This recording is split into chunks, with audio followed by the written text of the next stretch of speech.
श्री स्वामीनारायण भगवाननी जय। अक्षर पुरुषोत्तम महाराजनी जय। राधा कृष्ण देवनी जय। सियावर रामचंद्र भगवाननी जय। उमापति महादेवनी जय। गुरु हरि प्रमुख स्वामी महाराजनी जय। गुरु हरि महंत स्वामी महाराजनी जय। प्रमुख स्वामी महाराज शताब्दी महोत्सवनी जय। अक्षरधाम महोत्सवनी जय। With the divine blessings of God and also the equally divine blessings of our Gurus, we take this opportunity to welcome all of you, community leaders, business leaders, thought leaders, youth leaders, and everyone who is watching this special webinar on leadership today. As we share the ideas on leading consciously, one thing that comes to mind, and that is every time we think about leaders or talk about leadership, we are fascinated by the entire idea, as if there's a halo around the entire subject. Within our minds, we start turning the pages of history, and faces after faces appear of great leaders.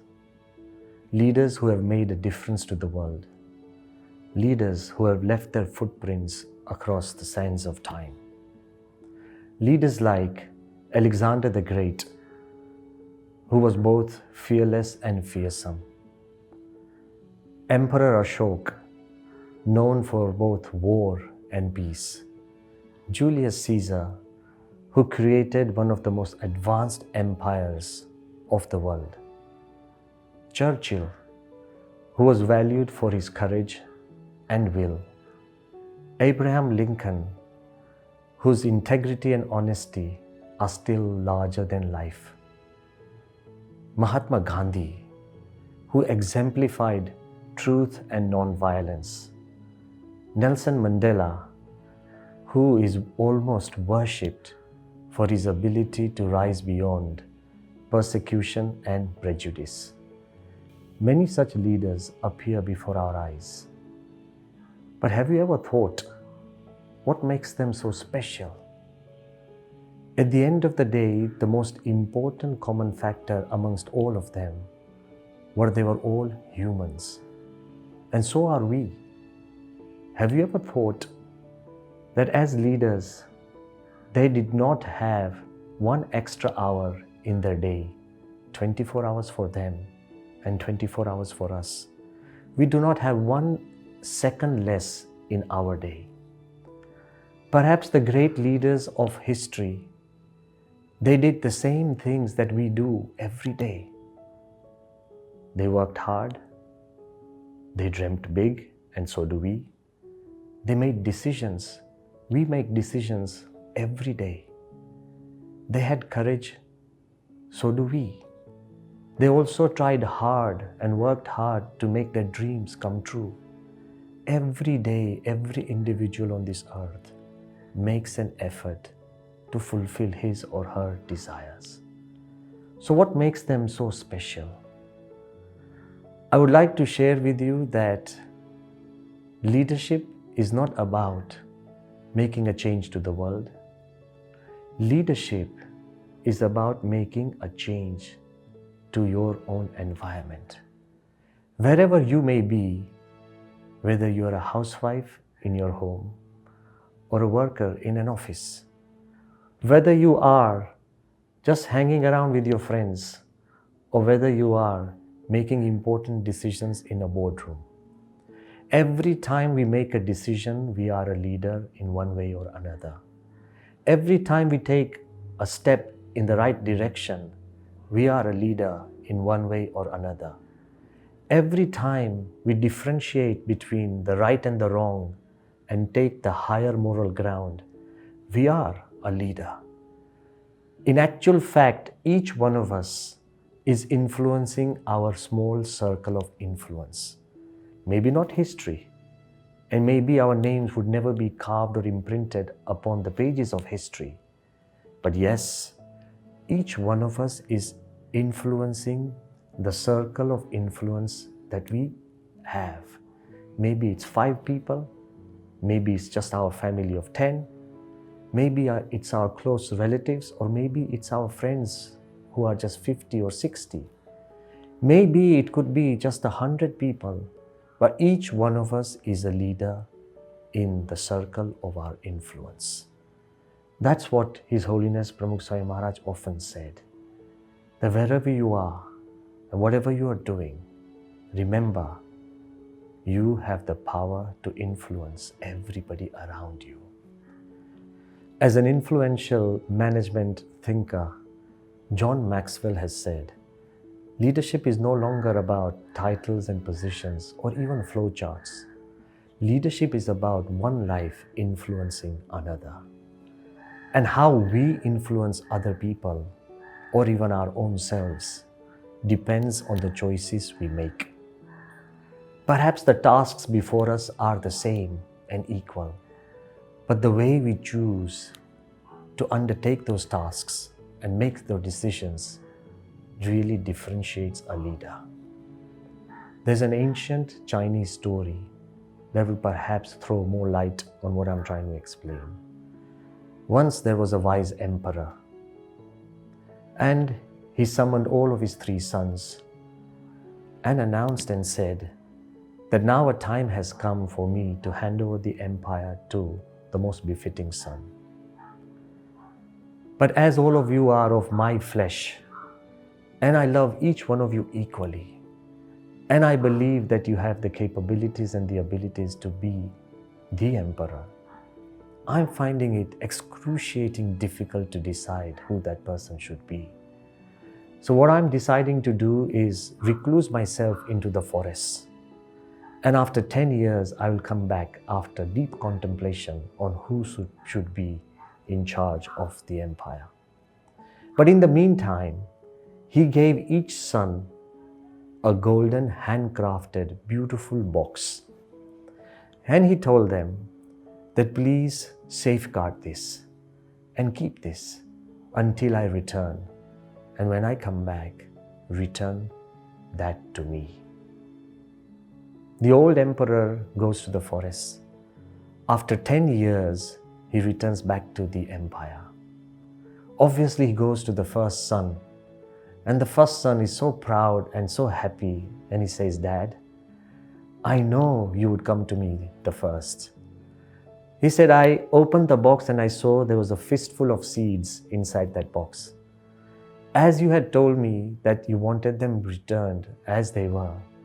So I locked the box, put it into a safe, and set up 24-hour security of the royal guards. Made sure that nobody comes in and nobody comes out and nobody touches this box or the seeds. So after 10 long years, Dad, I believe in preservation and I have learned that from you. So after 10 long years, here is the box back, the seeds as they were, as you had given me, untouched. The old emperor, he goes to the next son. And the next son is also eagerly waiting for his father, and he says, Father, yes, you gave me that golden box and inside there were seeds. But remember you had told me that you wanted them returned as they were. So I decided that every year the seed would become old and they would die. So every year I exchanged the exact number of seeds that you had given me for new seeds. So every year I went on transforming the seeds with new seeds. And as I give you the box back, the seeds are exactly the same number and amount, not one less or not one more. But I believe in transformation. So I exchange them every year. So here are your seeds as you had given me you could literally plant them and they would grow. What good use are dead seeds which would not grow? So the father was happy and he went to the third son. The third son smiled and took hold of his father's hand. And the father said, "So where have you kept the seeds?" The third son took the father to the back of the palace, and behind there was a huge land, and a whole forest had grown. He said, "Father, behold, these are your seeds." Because I thought seeds are not to be stored, they are to be planted. The purpose of seeds is to be planted. And I planted them in our back garden, and they have grown into a forest of seeds. Father, you had given me a fistful of seeds, and here before you are a forest of seeds, millions of seeds. I believe in regeneration. The father, obviously, as you can imagine, gave the empire to the third son who believed in regeneration. Of course, all forms of leaders are important. Leaders who preserve the past, they are glorious and they are great. Leaders who transform the present are even greater. But the greatest are leaders who regenerate the future. So you may ask, which one of these three is leading consciously? According to me, it's not preservation, it's not transformation, and it's not regeneration. It's the combination of all three. When we can preserve the past, transform the present, and regenerate the future, you have the ability to lead consciously. Leading consciously means preserving life values. Leading consciously means transforming life outlooks. And leading consciously means regenerating life beliefs. What do I mean by that? His Holiness Pramukh Swami Maharaj often explained that leading consciously means leading a conscious life. Life that focuses on life, on emotions and values. Leadership is not about a profession, it's more about a passion, and more so about genuine compassion. When you lead consciously, you believe that you are leading lives, human beings, emotions and values. Hence, a conscious leader, he understands, he forgives. He remembers to love. He remembers to listen. He remembers to give value to life. So these three ideas of preserving life values. As Joe Batten has put it beautifully, that our value is the sum of our values. We have grown up upon the values of the Upanishads, Mahabharata, Ramayana, the Vachanamrut, the great saints and sages, the great thinkers who have uplifted the culture of India. Values like love, tolerance, harmony, faith, trust, they are all important and they all make us humans. But one value which has been singled out by Lord Buddha is compassion. Compassion gives us the ability to translate all these values in a meaningful way that would bring happiness and joy to all others. What do I mean by compassion? It turns a passionate leader into a compassionate leader, leading consciously. Our former president, Dr. APJ Abdul Kalam, one of the most loved presidents of India, and a finest human being and a leader who was completely compassionate. Look at his level of compassion. On 20th June in 2015, when he had personally come to Sarangpur after he had written his final book on transcendence, Life of Pramukh Swami Maharaj. He came down to Sarangpur as a pilgrim. It was the first day of Ramazan. It was a hot, humid day. And the opening of the book was done in the most simplest manner. He handed in private the book in the hands of His Holiness Pramukh Swami Maharaj. And when after a big assembly in the assembly hall of Sarangpur, it was about 2:30 in the afternoon, he was leaving the stage. Remember, it was hot, humid, sweltering. He had come all the way from Delhi and a non-stop drive of almost 3 hours through the monsoon roads of rural India. Very difficult. But as he was leaving the stage, almost everybody was tired because of the heat. Breaking the security cordon, a village boy approached and reached Dr. Kalam. And to everybody's surprise, the boy hardly could speak English, but he was dressed in his tattered shorts and tattered shirt. He pushed his hand into his own pocket and produced a small crumpled note paper, which had been freshly torn from a notebook. And he handed it to Dr. Kalam and said, "Autograph." That was about the only English word he could speak. Dr. Kalam looked at that boy gently and then himself uncrumpled that piece of paper. There was no other place that he could really rest the paper, so he rested it on the wall, asked for a pen, and very gently and patiently autographed that paper and then gave it back to the boy. Instantly, the boy crumpled that paper back with no respect for the autograph and pushed it back into his shorts pocket. Everybody around was slightly agitated, including myself, and that's when Dr. Kalam, look at his compassion, he turned to me and said, "Brahmavihariji, never disappoint a small child, because these are his first years on this earth." What compassion! As we moved along and he was about to reach his car, and the entire place was completely overcrowded, people were thronging to get a glimpse, to even touch Dr. Kalam. And thousands were there in that sweltering afternoon. As we reached the car, and anybody would be happy and relaxed to find a comfort in the car. And that's when Dr. Kalam turned around, and in the crowd he saw a very old man, almost 85, 90-year-old, a village man who was jumping with his stick high, and he kept shouting, "Kalam Sahib, Kalam Sahib."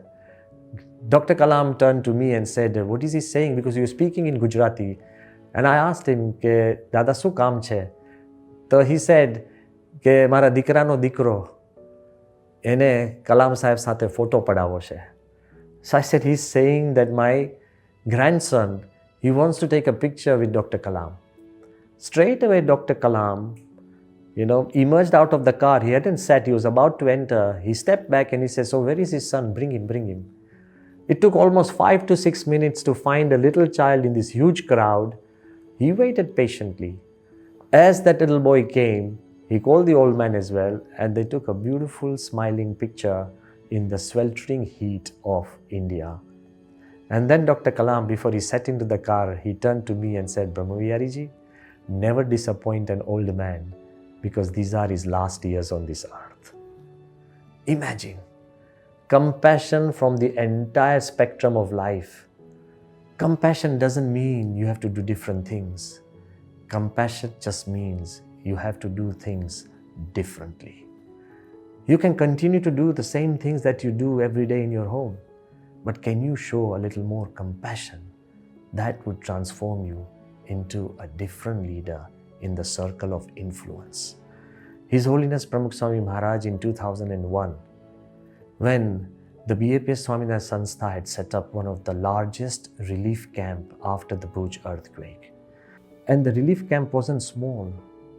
It was not only appreciated by the local government authorities, but appreciated by international authorities. It was so systematic, so scientific, so selfless, and so far-reaching to the people who really needed it. So it was something that people emulated. And for your information, I would like to just share that every day we fed almost 45,000 people, and in total almost 2 million meals. The BAPS relief camp reached out to 409 remote villages with relief material in millions. The camp not only served people, but it created a temporary tin tent city for thousands of people. At the end, from relief to reconstruction, the BAPS Sanstha set up or reconstructed 15 villages and colonies, almost making 4,500 homes and 51 schools. So the relief camp became a very important thing, and obviously in any relief camp you make reports and you submit reports, and people want that because it creates trust and integrity. But one evening, like Pramukh Swami was calling every evening, we proudly told Swami that, Swamiji, we have distributed 66,000 blankets. So then Pramukh Swami asked that, so how many blankets do you give to every person? So the volunteers very systematically said, Swami, one blanket for one person, no more, because we can reach to as many people as possible, and then statistics do matter. Pramukh Swami said, what if somebody asks for one more? The volunteers said, but one is for one, no more.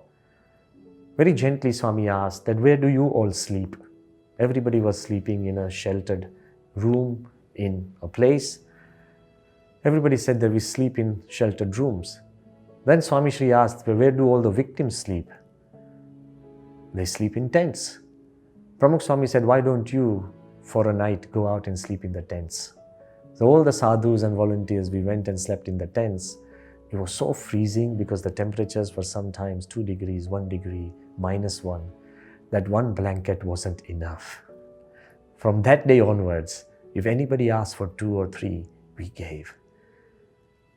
Life is about satisfaction and not about statistics. He told us, add compassion to whatever that you are doing. Even when we were feeding millions of people, he said, bring change in the menu. Those people who don't line up for food, provide a tiffin service to deliver food to their homes. They might be too old or maybe too dignified to stand in a line.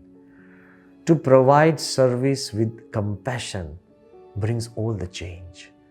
So yes, we must preserve these life values that keep us human or make us more than human. As Aldous Huxley, the famous thinker and author, perhaps one of the most influential thinkers of his time, who has written more than 50 books and many more essays and articles.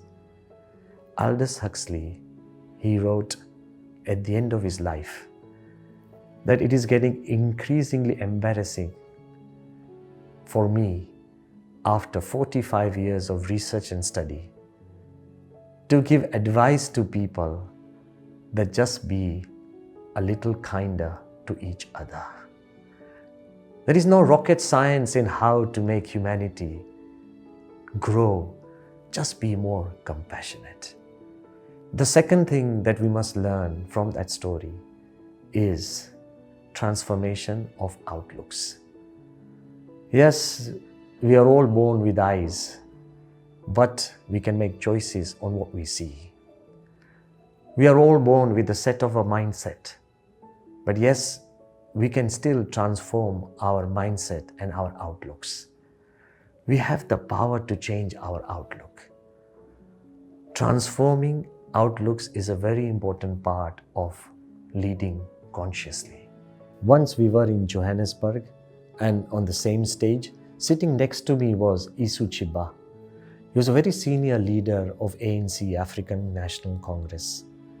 And more importantly, he had been in jail, Robben Island, for almost 18 years with Nelson Mandela. He very gently whispered something into my ear which never goes away. He said, Your Holiness, one thing that Nelson Mandela did for me is change my outlook of life. And I inquired why. He said, while we were in jail, there was a law in the prison. They could only speak in English or Afrikaners. And if you spoke in any other language, even whispered a word, your sentence would increase. Obviously, we were put in jail for no fault of our own. We were conspired against. That was hurting me deep. But to see and watch my wife grow old for 18 years, as she stood every time to come and see me in mute silence like a dumb animal, that was humiliating. She could not speak English, and I could not speak in any other language. So that hurt and humiliation was so deep in my mind that I whispered to some of the prisoners that if forever we get out of this prison, I'm going to hunt down every man who has schemed and conspired against me and kill him. Nelson Mandela found out, and he called me once in his prison cell, and that was not much. And he said, Isu, why are we here in jail? So I said, liberty and equality. So then Nelson Mandela said, remember, liberty and equality are useless without dignity. So when we are freed, our first job would be to go to all the white supremacists who have conspired and schemed against us and go to their wives and to their homes, have tea with their wives, and promise them that no harm will come to their husbands. Nelson Mandela had the ability to change the outlook of my life, and I cannot thank him enough. Imagine when you change your outlook, even your most difficult days become inspiring. Conscious leadership is about changing your outlook. Once, a complete stranger came to His Holiness Pramukh Swami Maharaj. And he asked Swamiji that please bless me that I'm about to do something difficult. Swami asked what? He said, I have been unfairly robbed of my money by a friend of mine. And he cheated me and duped me of millions. I have been asking him to return my money, but he doesn't return because he's not fair. He's wrong. So what I have decided to do is hire professionals who would bully, beat, intimidate him, and scoff of my money, and I would pay off a certain amount for the money that I get back. Pramukh Swami very gently looked into his eyes and said, that I know you feel hurt because you have been wronged, but you cannot right a wrong by a wrong. What will this turn you into, as bad as he is? Remember, only a right can right a wrong. A wrong never can. Since that day, that man's outlook completely changed. He tried to deal with it in a different way, and I like to share with the people, as time went, they both became perhaps one of the strongest partners because trust grew, happiness grew, and understanding grew. Conscious leadership is about changing outlooks. And leading consciously is also about regenerating life beliefs. Beliefs, call them dreams, call them goals, call them your personal motivation. But to have life dreams and keep regenerating those life dreams until they are achieved is also a part of leading consciously. It could be anything.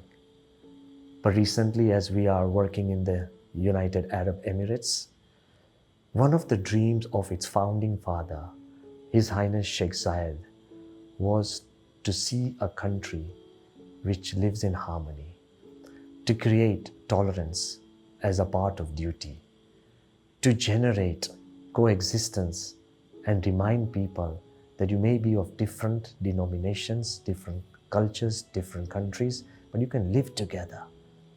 This life belief of His Highness Sheikh Zayed has been instrumental in turning the United Arab Emirates in a country where more than 200 nationalities live and prosper.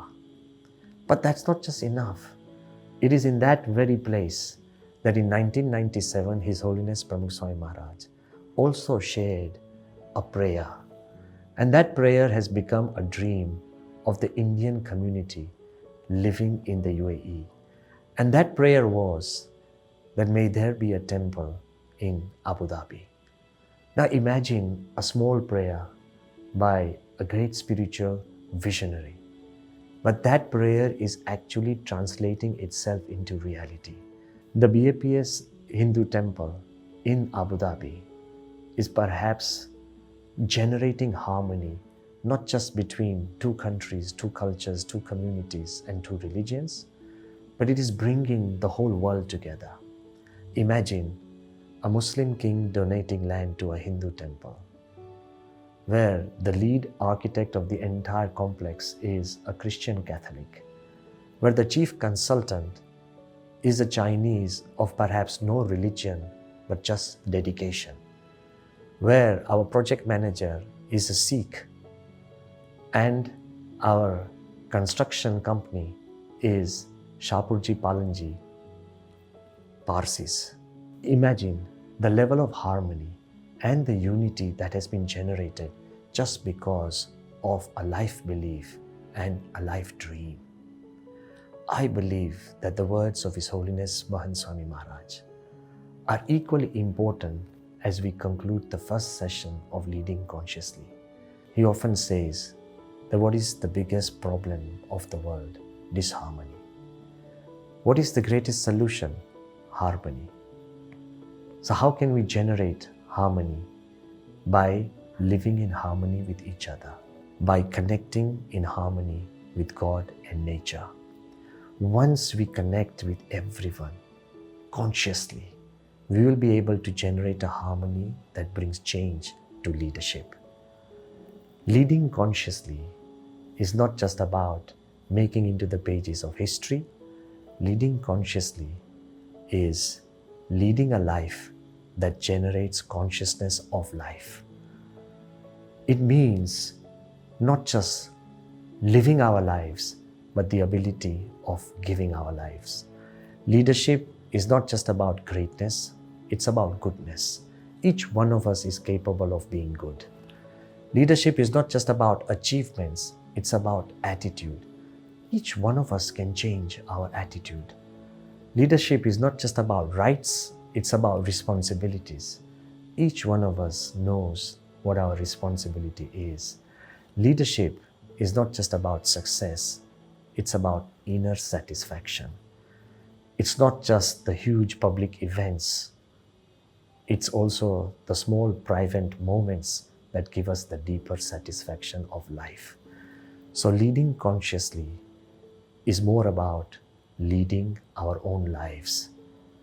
And leading consciously, in the words of a great management thinker, is that when you are about to become a leader, you grow. And when you have become a leader, you help others grow. And that's why His Holiness Pramukh Swami Maharaj often says that the way to lead consciously is by generating joy for others. In the joy of others lies our own. In the good of others lies our own. And in the progress of others lies our own. In the first part, we have explored leading consciously. In the second part, we shall explore leading super consciously. How can a great leader become even bigger than himself or herself? How can we rise beyond the limitations that we are bound by and become better than we can ever imagine?